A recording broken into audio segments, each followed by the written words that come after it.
Hello, and welcome to Message in the Middle with Marianne. We all know that life is hard, right? It's messy, it's unpredictable, but it can be wonderful all at the same time. My hope is that we can take a deep dive into self-development topics and explore life's lessons through book clubs, conversations, and interviews. And together, we can uncover the lessons that others have already learned to help us navigate this crazy, wonderful ride called life.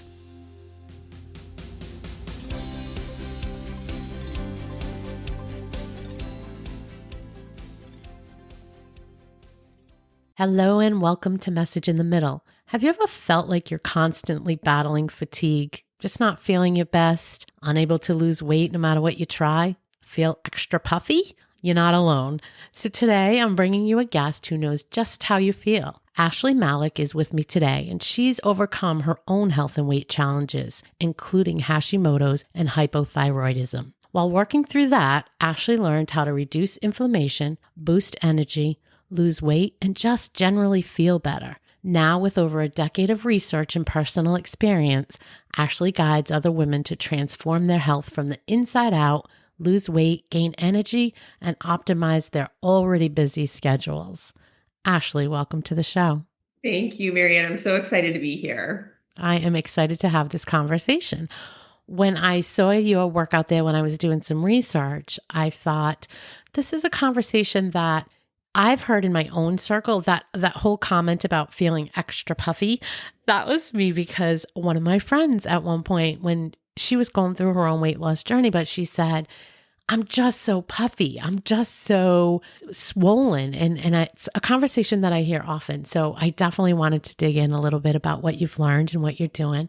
But before we go there, talk to us a little bit about that journey. I mentioned that you've gone through your own weight loss and your own journey with some health issues. What did that look like? How did that unfold and get you here? It has been a long journey, and I think many women listening to this will recognize, gosh, if I look back like 5 years, 8 years ago, I probably could have noticed that there were symptoms happening. And so for me, it was this it felt like many years of just a slow decline. And I was in my 30s, and I'm like, I should not be feeling like this in my 30s. And I had a lot of challenges. For me, one of the main things was I couldn't lose weight no matter what I tried. And I find a lot of women that I work with come to me because it's like, I just want to lose weight, but there's so much more going on under the hood. Yeah. And so I started seeing doctors. I saw a cardiologist. I saw my regular doctor, an endocrinologist, like tons and tons of doctors. And they would all tell me the same thing. I don't know, like your labs look okay. Just come back in 6 months. And so after 3 years of seeing these doctors and trying to figure stuff out, I had it. I didn't feel good. I was working at the time at a really fast-paced tech startup, and I couldn't keep up. I was tired all the time, and we were busy, but I shouldn't have been as tired as I was. And I would forget people's names, and I would like forget sentences in the middle of meetings. And it started to really play into my confidence in a position where I really needed to be on my top of my game all the time. So finally, I ended up seeing a functional practitioner, and she was somebody who touted herself as a menopause expert. And I'm like, surely this is it. I'm only, 35 years old, but surely I have menopause. That's got to be it. So I met with her, and she took so many, I think it was like 16 vials of blood. She asked me hundreds of questions, and the end result was that I had Hashimoto's, which is an autoimmune disease that impacts the thyroid. And then I had hypothyroidism, which is where your thyroid kind of like starts to give out.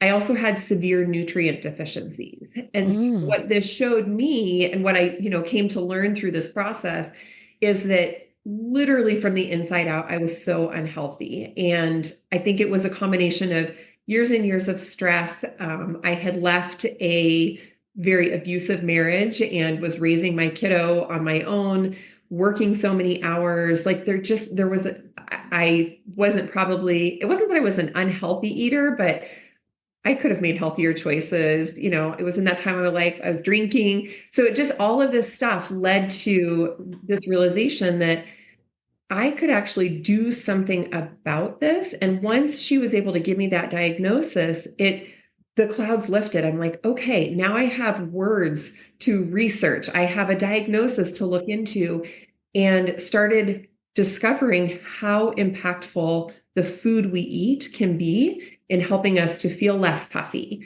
to Mm, feel less brain fog, to feel like our joints are not so sore when we get out of bed in the morning.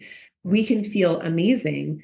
It just took a long time to get there. And so now yeah. that, like, it took me so long. And so my mission is truly to tell women, don't wait so long. It doesn't have to be so hard to get started in changing your life so you can feel better fast, really fast.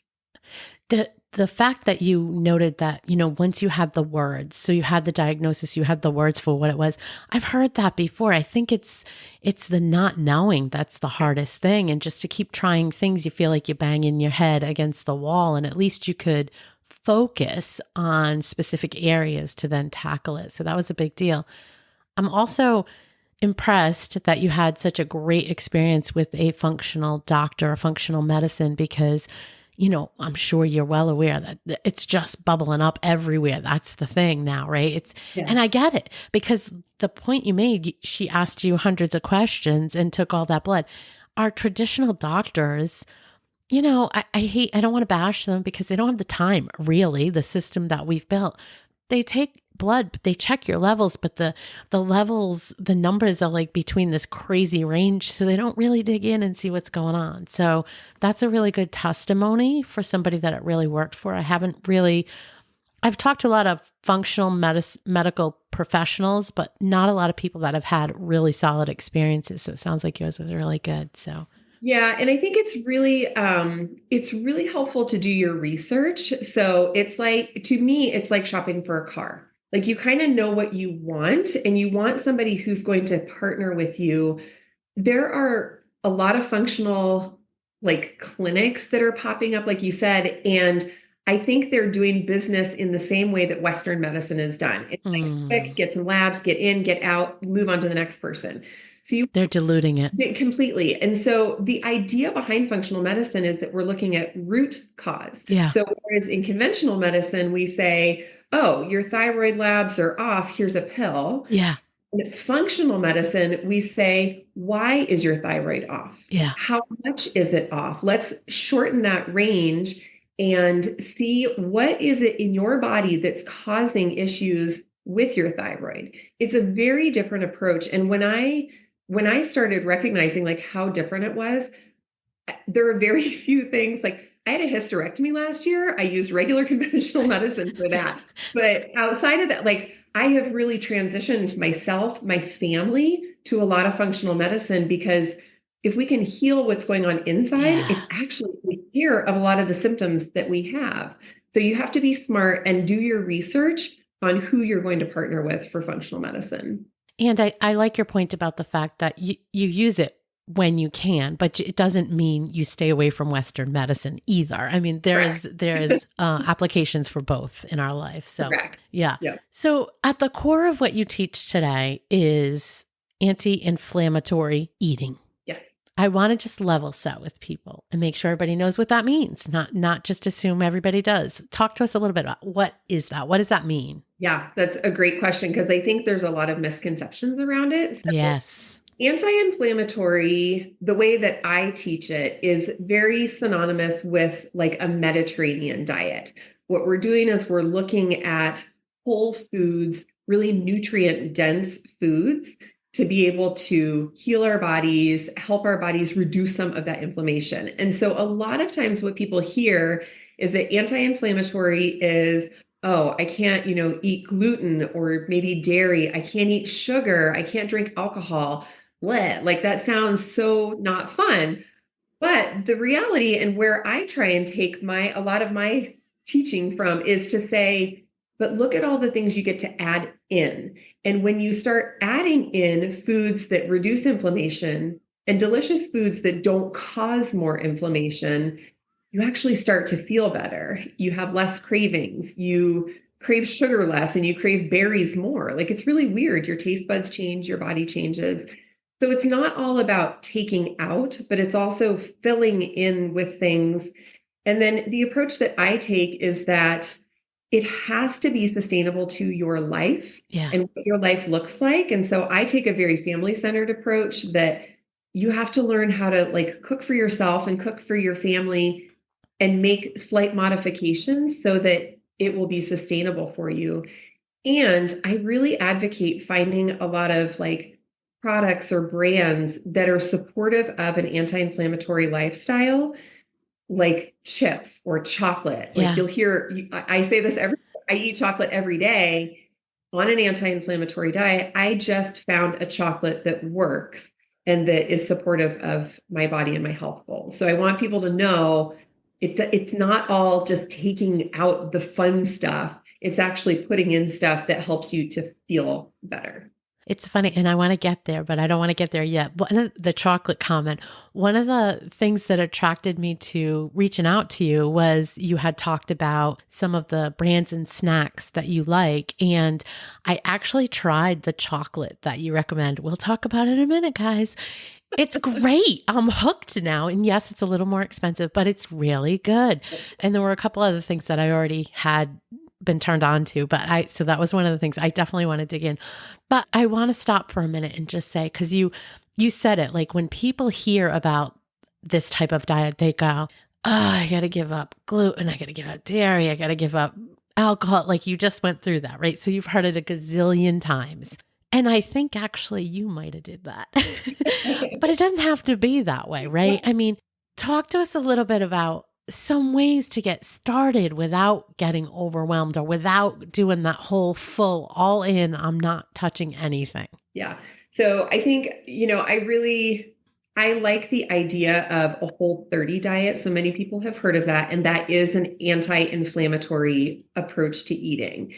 The reason I don't like it is because people think it's like in 30 days, I'm done with this. I get to go back to what I was doing before. So I think it's really important to understand that transitioning to anti-inflammatory nutrition should take time. And if you try and go too fast, as with anything that we do, if we try and go all in on a workout program on January 1st, how many people fail in the first 3 weeks? It just All of them. all of them. Like you know how many people are at the gym on New Year's Eve versus February 1st. Like it's so different. And so what I really encourage people is to start small and go slow.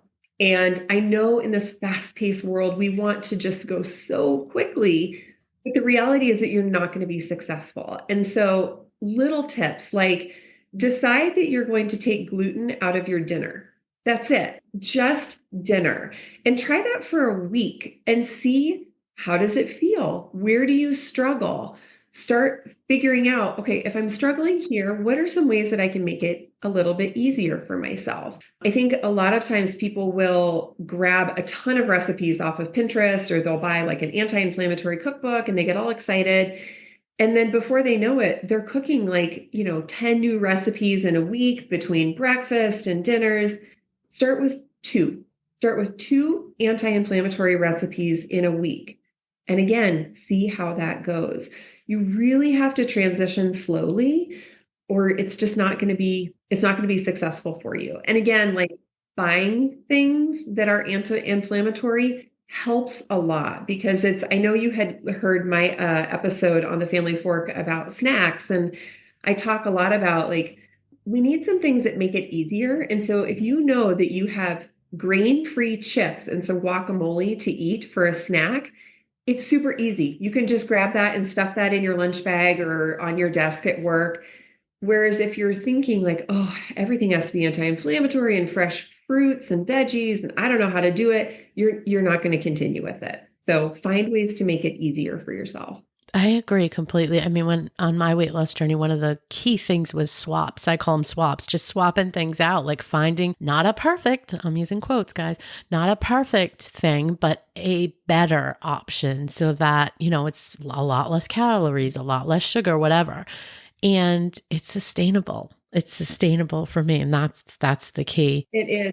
People find that over time, like As you start making small swaps, maybe you change up what you eat for breakfast, which I think we're going to talk about, but change up what you eat for breakfast and you start recognizing that you feel better even at like 3 o'clock in the afternoon. You're starting to feel better. And so that is the motivation that you need to then say, oh, well, if I feel so good by changing up my breakfast, what else would happen if I change Yeah. some other thing? And so this is where it's like we have to learn to we've gotten very far away from listening to our bodies, and our bodies actually send up smoke signals all the time to say this doesn't feel good, this is not working, Yeah. stop eating this, stop doing that.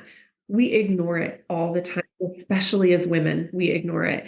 So it by going slow with this transition into anti-inflammatory, you can listen to what your body is saying, and then you can start to build upon that and continue listening to your body. Yeah, I agree with that completely. We definitely ignore all the signs. So we definitely have to get better at that. Before we circle back to the breakfast topic, which I do want to talk about, talk to me a little bit about all the people that, especially women, that are going to say, I can't do 2 recipes a week because my family's not going to eat them. I mean, one of the biggest challenges for us is we don't want to cook 10 meals, right? We want to be able to just eat the food that's going to make us feel better, but also satisfy our kids and our husband or our spouse or our partner or whatever. How do we do that? How do we overcome that challenge? So this is exactly where I have a cooking method that I call component cooking. And when I was diagnosed, I was a single mom, and my son at the time he was just a growing boy, and he was playing lacrosse, he was snowboarding, he was super active, and he wanted to eat ribs and mashed potatoes and corn and like home style cooking every single night. And I was like, I can't serve this kid zucchini noodles. Like that's not going to fly at all. And so what I taught myself to do, and I now teach other women how to do this, is cooking components. So, for example, if we want to have, let's say, quesadillas for the night, Yeah. I still eat quesadillas on an anti-inflammatory diet. What we do is we cook the ground beef. Perfect. We get tortillas. I know that my family is going to like whole wheat tortillas or regular flour tortillas, but I'm going to pick a grain-free tortilla. And then we're going to pick anything that we want to put into that quesadilla, which it's probably similar, peppers, onions, like the whole family can eat that. And then I might use I have this sauce that it's called bitchin sauce. It's like an almond-based sauce. So I might put that in my quesadilla while my family puts cheese in theirs. So all I've done is create these components, the chopped veggies, the meat, the sauce, the cheese, but essentially the meal is the same. And so by learning how to do that, you can actually make a meal for yourself, a meal for your family without making 2 separate meals. The other thing that component cooking does is that if we're cooking ground beef on a Sunday night, I'm going to double that ground beef, but later in the week, I might pop it in a pumpkin chili. So I'm not using leftovers, but I'm being more efficient with the food that I make. When I was raising my son by myself, we did not have time on the weekends for meal prep. We were at games, we were in the mountains. I was catching up on work. We were hanging out. And so like this idea of 6 hours of meal prep on the weekends, I'm like, who in their right mind has that time? So by creating this way of component cooking, it allows you to spend less time in the kitchen, but also spend more time with your family and really just like get dinner on the table, be done with it, and move on to the next thing. I love that and can attest that this really does help a lot. Like, as an example, cooking chicken breast. That is something I do most weekends because you can use it in everything. So it's something that if you cook it or you grab a rotisserie chicken, even you can pull that apart and do something with it. But it really does make a difference if you do some of those small things and incorporate that in and then be able to utilize it. But I love the idea of it's not leftovers and you're just using it a couple of different ways because a lot of people kind of snub their nose at leftovers. So it feels different if you make 2 completely different things. Love that. So let's go back. Let's talk about that breakfast idea. So you're big on, I'll say, non-conventional breakfasts, right? What people typically wouldn't think of necessarily for breakfast. Talk to us a little bit about that and why. Why does it feel important? You bet. So it is very common when you start transitioning to anti-inflammatory, you look for things that are gluten-free products. And that's good, but there's a way to go a level deeper that's actually going to help you feel better. And so when you eat gluten-free bagels or gluten-free waffles or even oatmeal, what happens with your body is that it spikes your blood sugar. There's a lot of like fast burning carbohydrates in there, and your blood sugar will spike almost like you had eaten a candy bar. So by 10 or 10:30 in the morning, you're hungry or you're dragging or you are going for that second or third or fourth cup of coffee. And so when I started trying to like experiment with, okay, what else can I do? Because I really like, I eat and then I'm hungry again. You can't get work done if you're eating like every hour or two. Yeah. And so I started experimenting with, yes, like you said, very non-traditional, but I have like brown rice, roasted broccoli, and grilled chicken for breakfast. And people hear that and they're like, that is so weird. But is that it's a very slow burning carbohydrate. The veggies, like the broccoli, it's filling me up with fiber, and the protein keeps me fuller for longer. So when you have a really balanced breakfast that is protein, carb, and veggie, but really like dense carbohydrate and a dense veggie, you're going to stay fuller for longer. And when you have this blood sugar spike first thing in the morning, your blood sugar is going to be wonky for the rest of the day. It just struggles to catch up. And so what you'll find is when you eat something like this kind of bowl for breakfast, by 3 o'clock in the afternoon, you're not sluggish because your blood sugar has been able to maintain from the time you woke up, ate breakfast, and all the way into the afternoon. So I know people have a hard time wrapping their brain around it, but my recommendation is to have dinner for breakfast. And so very often our dinner plate is a really well-rounded assortment of, maybe we've got some cauliflower or some zucchini, and we've got some steak or some filet and some, potatoes. That makes a perfect breakfast to be able to set your entire day up for feeling really clear-minded and energetic. And do you eat more of a breakfasty meal for dinner, or do you just have more like regular dinners kind of meals? Yeah.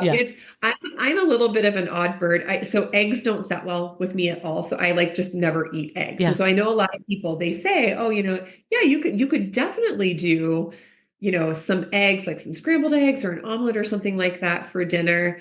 You could do that for breakfast too, but you just need to make sure that it's like this appropriate balance of, if you're going to have eggs, get some brown rice in there, get some sweet potatoes in there, and then top it off with a bunch of veggies, some more fibrous, dense veggies, and you're going to feel fuller for longer. And it sets your whole day up for feeling really great and energetic. To me, that's worth it. Like I do, like I eat curry for breakfast. I will have my version of spaghetti for breakfast. I encourage people to just try it for a couple of days. It really works. It really works. I've noticed a difference just in protein. Now I don't do the whole kind of think of meal and all the components, but just making sure there's a lot more protein in the breakfast. I mean, I've noticed a huge difference between what I did 10 years ago and what I do today. Huge difference. And also the point about staying full, I notice I have the worst habits when I don't eat something that keeps me full, because then I keep going back. And you're right, it's an all day thing. You're like, once you stop that train, you're just, it's like every couple of hours or every hour, you're looking for something instead of getting really full and satisfied and then just being done with it. So I agree with that. I think that really works. Yeah, it really does. And it goes back to listening to your body when you are paying attention to what your body is saying. And I know when I sneak things, if I'm in the kitchen or something at 10:30, 11 o'clock in the morning, and I'm like, oh, that cookie looks really good. And it's gluten-free cookie or whatever, but I'm like, I'll just take half. I guarantee you the rest of my day is really like garbage eating because I go back, I snack. So it's what we can do to keep our blood sugar steady and stable all day long is going to reduce cravings. It's going to help us to have less inflammation because our body is not feeling anxious about, oh, I need more food, I'm hungry. Yeah. And so it's the best way to eat. I know it takes some time to get used to. I love that you just alluded to something that I wanted to talk about. So that cookie and that sort of draw for you in the kitchen.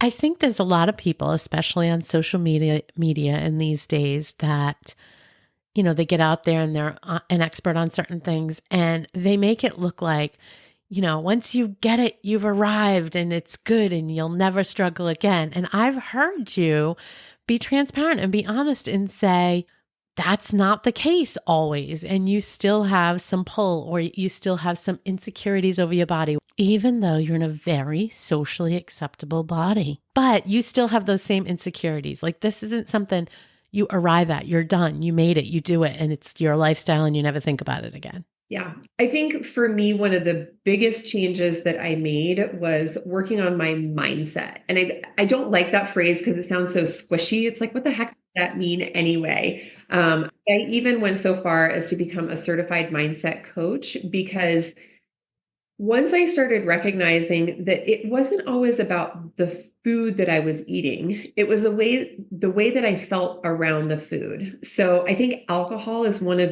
the best examples. I stopped drinking a couple of years ago and it was really difficult. Like I had a crew of friends where we would do the wine parties and we would do cocktail and we would meet for happy hour twice a week. And so it was a very drinky culture. And what you start to recognize is that it's not that you necessarily miss the alcohol. Yeah. It's that I was no longer the fun friend. And then how did I fit into my group if I was no longer the drinking fun friend? Yeah. Who am I? And so we have a lot of identity. I think people also find this when they go to eat with their families. And, they've been away from their family. They go back to a holiday or something. And mom is there saying, oh, you've got to eat, this favorite dish of mine. Or my mom loves cake and frosting. And she's always like, oh, let's have some cake and let's have sugary stuff. And I'm like, I don't know how to be in my family. And so we have to start looking at our mindset to understand that it's actually less about the food or the deprivation. It's about how we make it mean something about us. Like, do I fit in here anymore? Do I belong with my friends? How do I fit into my family? So once you can start looking at that approach, it makes it a little bit easier because it's not a straight line. And I still do struggle. There are days where I'm like, oh, yeah, I'm so tired of eating this way. Right. Even though it makes me feel better. Right. But I'm human. I still have, cravings and temptations and everything else. And so being able to get clear in your mindset can be the most transformational thing in helping you when you kind of hit a valley, when it feels hard, and then to be able to pick yourself back up and say, but wait, I feel so good eating this way. I'm going to continue. I just love that you're so transparent about that because I do think it's so important for people. And you know what, whether it's about weight loss or any kind of transition in your life, any new thing you're trying to introduce, it never comes in a straight line. And I mean, I shouldn't say it never. I guess it does for some people, but mostly there is a lot of, stops and starts. There's a lot of questioning ourselves, whether or not this is something we should do and getting hung up in our stories that we have in our heads about whatever, right? And I just think that it's so important to make sure people hear that's normal. We're human. And it doesn't mean you've failed. You've learned something. Just get back and do what you got to do to get going in the right direction that, is going to go towards your goals. I just think that's so important. I'm glad you share that with everybody. All right. So let's do it. Let's get back to, we teased them, but let's get back to some of the key I'll say snacks and even products or brands that you like to recommend. And we got to tell them about the chocolate because I love the chocolate. So again, back to this notion that like anti-inflammatory is all about taking out and depriving yourself of these things.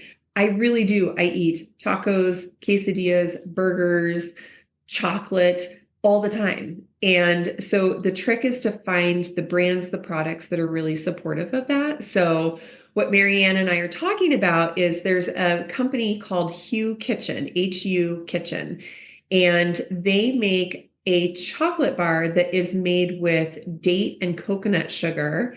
It doesn't have any like weird binders or ingredients to it. It is very, very clean. And to be able to find a product like that, I legit eat chocolate every single day right after lunch. And it is like the happiest part of my day because I love chocolate. And it tastes good. So good. It tastes good. And like a big bar, like what we'd probably call like a king bar or whatever. I think it's like what, 8 squares in half is like 100. I mean, anywhere between like 107. Yes, I looked at the calories, like 170 to 200, I think, depending on what you pick. But that's a half of bar for that. Very satisfying. You don't need a half a bar. I learned. I thought I did, guys, but you don't. But really to have a couple of those squares, like when you're feeling that thing, like you want that sweet or whatever, and it tastes good. So that's the key for me when I try to find swaps like that. Like a lot of them taste crappy. Yes, they do. They taste terrible. And so Hu Kitchen tastes really good. Simple Mills is another brand. Just, I love everything in their product line. They have baking mixes, which are amazing. Everything from like muffins to savory breads. They have crackers, cookies, all sorts of things. And they're made with very minimal ingredients and they're all grain free, which again is really helpful to keep with your anti-inflammatory nutrition. Siete is another brand that is doing tortilla chips. They have a spicy tortilla chip that is like out of this world. It's so, so good. And it, like when you start bringing these things into your home, you will find that your family actually loves them. And so it's interesting to watch your family transition without even being aware that, you know, these spicy Siete chips, I think they're called Fuego chips. My daughter, my 5-year-old daughter, she loves them. She's like, Mom, get those spicy chips. So our families can love them as well. There's another brand called 7 Sundays, and they make cereal. So early on in my anti-inflammatory journey, and I was trying to go grain-free, at that time, there were not a lot of grain-free cereals. More and more coming onto the market, but they make their cereal with sunflower seeds. And they also have a granola. Like everything that they make is really good. And so it's good for, again, like looking at a carb-rich breakfast. I use the granola for toppings. So what you do is you want to read your ingredients. You want to look for a short list of ingredients. Anything without cane sugar is really the best. And obviously gluten and dairy free. More and more grocery stores are stocking products like this, and Amazon is your best friend if you are in an area where you don't have a lot of access. I know there are a lot of people that talk about Thrive Market. I have not ventured into that yet myself because I have so much locally. But spend some time at your grocery store. Most grocery stores have like a natural food section as well. And spend some time looking there and test some of the products. You might find some things that you don't like, but I tell you, if you can find Siete or Simple Mills, those are the ones to me that I have found. I used to work and travel in outside of Kansas City, Missouri, in this like miniature tiny town. And even at that grocery store, they had some of the Simple Mills things. So you just have to look around, but they're out there. I was going to ask that about all of them because when I went for the chocolate, the first thing I did was look on Amazon and it was a little bit pricey. And I think it was like a multi-pack and I didn't want to commit, right? And it's like, I'm not going to spend this money unless I know it's something I'm going to use. So I just waited because I knew I was going to the grocery store in a couple of days. And for me, local grocery store, Stop and Shop, they have an aisle that has all this kind of stuff, and they had it. And when I looked, I actually ended up going online and just looking and saying like, where can I find it? I was shocked to see like places like Target Yeah. and Walmart, like just all the big names are starting to carry this stuff. So to your point, look, I mean, yes, I use Amazon every day for lots of things. So maybe that's the best place, but sometimes they overprice some of these kind of things. So do look local first or as well and see what you can get out there. You might be Yeah, I surprised. think locally and Walmart ago, maybe 6 or 7 years ago, made a very concerted effort to not only source produce from their local growers, but also to bring in a number of healthier and anti-inflammatory products. And so I'm not personally a huge Walmart shopper, but I also know that Walmart has a ton of options. I found this giant bag of coconut sugar, which I use for baking all the time, and it was like $7. And anywhere else I go, it's like $15. So Yeah. don't, Look around. yeah, look around. These products are out there. You just Yeah. have to do a little bit of educating and researching for yourself to say, where can I find these products? And then stock up when you do, because most of these products are going to be shelf stable, which is Yeah. what makes them so great to have in your pantry. I think that's important. When I first started listening, I was like, oh, I'm probably going to have to go to Whole Foods No. to find something like this, which I mean, fortunately, I could if I wanted to. There's one fairly local and I can afford to go in there, right? I'll be honest, because some people can't. It's very pricey. So I was really happy to see that it was just at the regular grocery store and you could find things at Walmart or Target or somewhere that people might go for their bathroom items or whatever, right? The household cleaners or whatever. So yeah, do your research, but good stuff. Thanks for those tips. So as we start wrapping up, I would love to know what's one thing that you wish you knew when you were starting down this journey? Ah, only one, huh? Well, if you got a couple. I think we actually talked about it already, but I sort of had this idea that for me, once I went on thyroid medication, I started changing up my nutrition. Yay, like things would just be great. And what I've learned along the journey is that I I'm a very A-type person. I like to be very buttoned up, like have a plan and everything else. And So do most of the listeners, by the way. if you're listening and you are that person, you get this.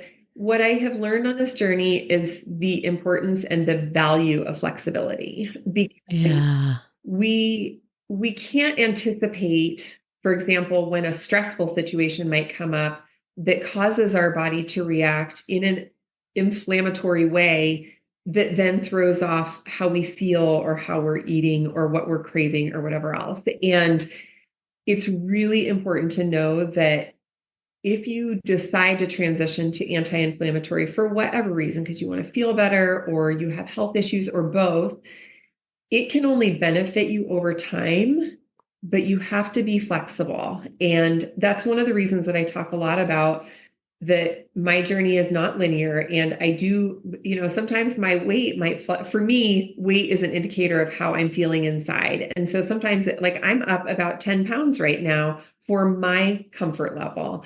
And I also know that I can be okay with that because I know what to do to get back to the right weight instead of panicking that I failed or I can't make the right dinner or I didn't find the right recipe or anything, or just to decide to like abandon ship and not do it.